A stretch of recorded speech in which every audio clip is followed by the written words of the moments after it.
আজকের আপনাদের একটি গুরুত্বপূর্ণ জব নিয়ে আপনাদের সামনে উপস্থিত হয়েছি। সেই জবটি হলো এসবিআই ব্যাংকের জব। এই জবে ন্যূনতম যোগ্যতা মাধ্যমিক পাস থাকলে সবাই আবেদন করতে পারবেন, ছেলে মেয়ে উভয়ই।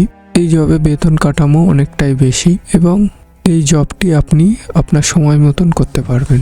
ন্যূনতম বয়স 18 বছর হতে হবে এবং এজ লিমিট এখানে পুরোপুরি বলা নেই, ন্যূনতম বয়সের কথা বলা হয়েছে 18 বছর। তো এই জবের বিষয়টি আপনাদের সামনে ডিটেলসে বলবো, চলুন শুরু করা যাক।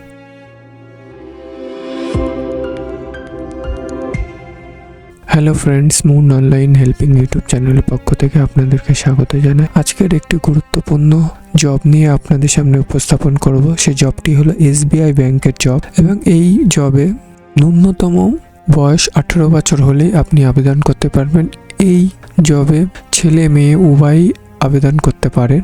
এই জবটি আপনি আপনার সময় মতন করতে পারবেন। এই জবে লিখিত কোনো পরীক্ষা নেওয়া হবে না, শুধুমাত্র আপনার অনলাইন ইন্টারভিউ হবে এবং ডকুমেন্ট ভেরিফিকেশন হবে, তারপর আপনি এই জবটি পেয়ে যাবেন।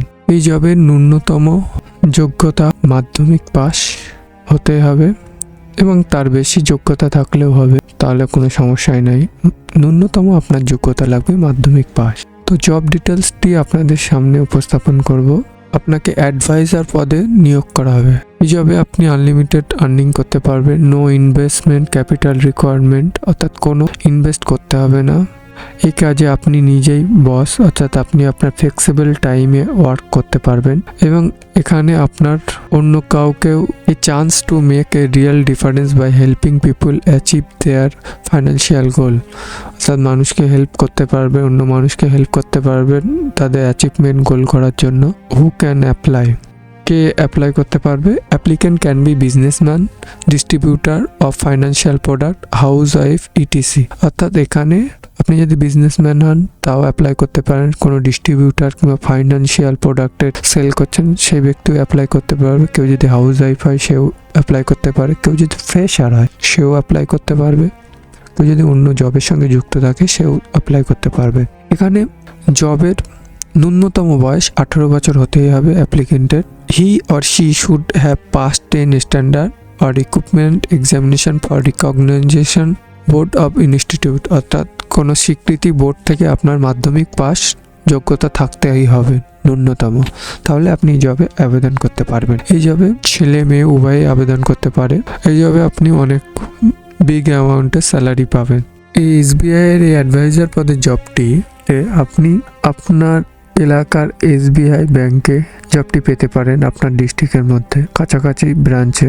এই জবটিতে কোনো ইন্টারভিউ হবে না, এই জবটিতে কোনো লিখিত পরীক্ষা হবে না, শুধুমাত্র আপনার অনলাইন ইন্টারভিউ হবে এবং আপনার প্রোফাইল সেট করতে হবে, আপনাকে একটি রিজ্যুম বানাতে হবে। তো চলুন কিভাবে আবেদন করবেন সমস্ত ডিটেলসটি আপনাদেরকে দেখিয়ে দিই। অ্যাট ফার্স্ট আপনারা ব্রাউজারে আসবেন। ব্রাউজারে আসার পরে এসবিআই লাইফ কেরিয়ার টাইপ করে সার্চ করবেন। সার্চ করার পরে SBI life career job opportunity, এই যে লিঙ্কটি দেখা যাচ্ছে এই ফার্স্ট লিঙ্কের উপরে আমরা ক্লিক করব।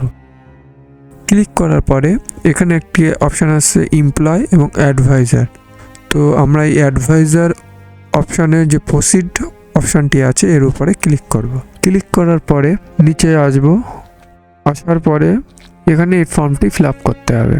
এখানে আপনার মিস্টার কি এমএস এগুলি সিলেক্ট করে নেবেন, ছেলে হলে এমআর, মেয়ে হলে এমএস।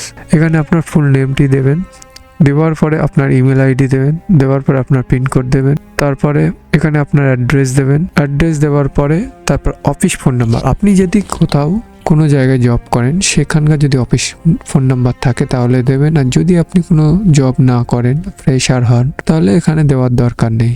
তারপর রেসিডেন্স ফোন নাম্বার, এটা আপনার বাড়ির কারোর ফোন নাম্বার দিয়ে দেবেন। তারপর আপনার এখানে নিজের ফোন নাম্বার দেবেন। দেওয়ার পরে আপনি এখান থেকে স্টেট সিলেক্ট করবেন।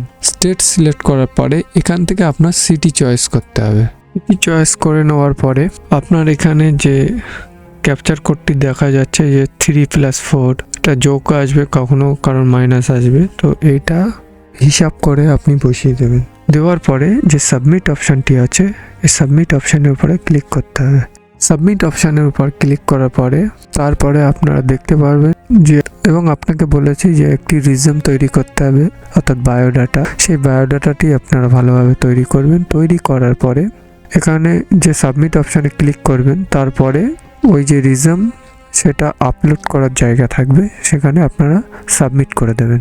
তো আজকের ভিডিওটি এই পর্যন্ত। ভিডিওটি যদি ভালো লাগে অবশ্যই লাইক করুন এবং এই ধরনের টিউটোরিয়াল ভিডিও পেতে চ্যানেলটি সাবস্ক্রাইব করুন এবং পাশে থাকা বেল আইকনটি ক্লিক করুন, অল করে রাখবেন।